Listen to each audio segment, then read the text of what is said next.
আমার মনে হয় সাপ মানুষকে আদর করে দাঁত বসিয়ে দেয়। সাপ জানে না তার দাঁতে বিষ আছে। এখানে সাপেরও দোষ নাই, মানুষেরও দোষ নাই, দোষ সব বিধাতার। #ফিলোসফি।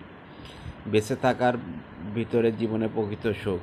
#ফিলোসফি। যত গর্জে তত বর্ষে নয়। খারাপ কাজ করে যদি আপনি অনুতপ্ত হন তাহলে আপনি ক্ষমা পাওয়ার যোগ্য।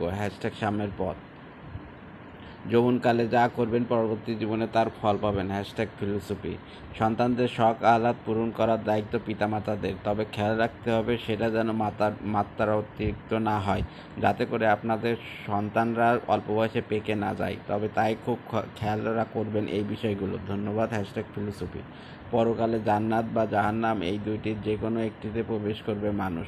এই দুটি স্থান বাদে তৃতীয় কোনো স্থান নেই। #সাম্যের পথ। যেখানে সমস্যা সেখানে সমাধান। #ফিলোসফি।